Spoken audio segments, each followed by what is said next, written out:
എത്ര വർഷമായെന്നറിയാ കൃഷ്ണ നമ്മളിങ്ങനെയൊക്കെ ഒന്ന് ചെയ്തിട്ട്. ഇതൊക്കെ പണ്ടത്തെ ഒരു ഓർമ്മയുണ്ടാ. ടീമേ, എല്ലാവർക്കും നമസ്കാരമുണ്ട്. ക്രിസ്മസാ വരുന്നത്, കല്യാണമാണ് വരുന്നത്. നിനക്കേ ക്രിസ്മസിനെ കുറിച്ച് എന്താ ഓർമ്മ വരുന്നത്? എനിക്ക് ഫസ്റ്റ് ഓർമ്മ വരുന്നത് ക്രിസ്മസ് കാർഡ്. ക്രിസ്മസ് കാർഡ് നിങ്ങളുടെ അവിടെ ഉണ്ട്? അങ്ങനെ കൊടുക്കുമായിരുന്ന?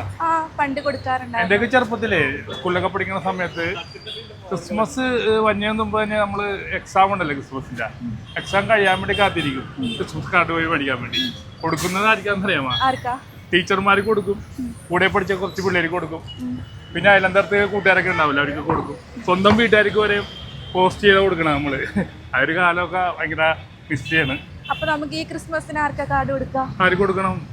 കല്യാണത്തിന് മുമ്പുള്ള വർഷമല്ലേ, അപ്പൊ നിന്റെ കസിൻസിന് കൊടുത്താല ആരൊക്കെ ഉണ്ട് എനിക്ക് കൊടുക്കാൻ പറ്റിയ? കുറച്ച് കുട്ടിപ്പട്ടാളങ്ങളുണ്ട് കസിൻസ് ആയിട്ട്, അപ്പൊ അവർക്ക് കൊടുക്കാലോ. അപ്പൊ എറണാകുളത്ത് താരം ജോലി ചെയ്യാനുണ്ടാവും, ജോലി ചെയ്ത് കഴിഞ്ഞിട്ട് എന്നെ കാണാൻ വേണ്ടി വൈകുന്നേരം വന്നേക്കണേണ്ട. അപ്പൊ ഈവനിങ് ഞങ്ങൾ എറണാകുളത്ത് ബ്രോഡ്വേ പോയിട്ട് കാർഡ് മേടിക്കാൻ വേണ്ടി പോണേണ്ട. കാർഡ് മേടിക്കാൻ പോയാലോ? പണ്ടത്തെ പോലെ അല്ലട്ടാ, കാർഡ് കിട്ടുന്ന ഷോപ്പ് അന്വേഷിച്ചെടുക്കണം ബ്രോഡ്വേയിലായാലും. അവസാനം ഞങ്ങൾ കാർഡ് കണ്ടുപിടിച്ചു. അപ്പോൾ കാർഡൊക്കെ എടുക്കുന്ന തിരക്കിലാണ്. 2 സൈസ് കാർഡാണ് ഞങ്ങൾ സെലക്ട് ചെയ്തത്. അപ്പൊ ഞങ്ങൾ 15 കാർഡ് സെലക്ട് ചെയ്തിട്ടുണ്ട്. സ്റ്റാർ എടുക്കാം, ഞാനൊന്ന് സ്റ്റാർ ആകട്ടെ.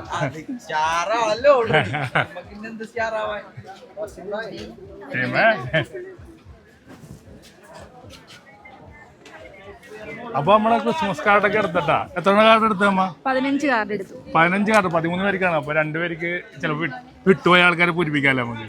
അപ്പൊ നമുക്കൊന്ന് ഇതിൽ തുറന്നിട്ട് എഴുതണം. പിന്നെ നമുക്ക് പോസ്റ്റ് ഓഫീസിൽ തന്നെ പോയി പോസ്റ്റ് ചെയ്യണം കേട്ടോ. അതെല്ലാം കാണിക്കുന്നുണ്ട്. നൊസ്റ്റു. അപ്പൊ അഡ്രസ്സൊക്കെ താരെ എഴുതണുണ്ട്. അപ്പൊ താരുടെ കസിനായോണ്ട് താരക്ക് കറക്റ്റ് അഡ്രസ്സും കാര്യങ്ങളൊക്കെ അറിയാം. ഇനി അമ്മ എന്താ ചെയ്യേണ്ടത്? പോസ്റ്റ് ഓഫീസിലേക്ക് പോകാം. അപ്പൊ ഞങ്ങൾ പോസ്റ്റ് ഓഫീസിലെത്തി. സ്റ്റാമ്പൊക്കെ ഒട്ടിക്കുന്ന തിരക്കിലാണ്. സ്റ്റാമ്പൊക്കെ ഒട്ടിച്ചു. എത്ര വർഷമായെന്നറിയാ കൃഷ്ണ നമ്മളിങ്ങനെയൊക്കെ ഒന്ന് ചെയ്തിട്ട്. ഇതൊക്കെ പണ്ടത്തെ ഒരു ഓർമ്മയുണ്ടാ. അപ്പൊ നിങ്ങളൊക്കെ ഇതുപോലെ പോസ്റ്റ് ചെയ്തിട്ടുണ്ടെങ്കിൽ ഒന്ന് കമന്റ് ചെയ്യണേ കേട്ടാ. അപ്പൊ ഇത് അടൂരേക്കാണ് പോകുന്നത്. എൻ്റെ അനിയത്തിമാരും എൻ്റെ അനിയന്മാർക്കും വേണ്ടിയിട്ടാണ് ഞാനിപ്പോൾ അയക്കുന്നത്. അവർക്ക് ഭയങ്കര സർപ്രൈസ് ആയിരിക്കും. അങ്ങനെ അവസാനം കാർഡൊക്കെ എത്തി. അപ്പോൾ അവർ പൊട്ടിക്കുന്ന തിരക്കിലാണ്. ഇതെൻ്റെ തുമ്പിയും കിങ്ങിണിയാണ്, എൻ്റെ അനിയത്തിമാരാണ്. ഇതെൻ്റെ ശോഭൽ അനിയനാണ്. ശോഭലിനൊരു അനിയനുണ്ട്, അബ്രൂട്ടൻ. അവനൊന്നും മനസ്സിലായിട്ടില്ല. ഇപ്പം എല്ലാവർക്കും ഭയങ്കര സന്തോഷമായി. ഇത് നയമ, പിന്നെ ഇത് ജോമോള്, ജിജി മോള്, പൊന്നൂസേ, ഹലോ പൊന്നൂസാണ്, രാജി മോള്. ഇത് എല്ലാരും എന്റെ അനിയത്തിമാരാണ് കേട്ടോ.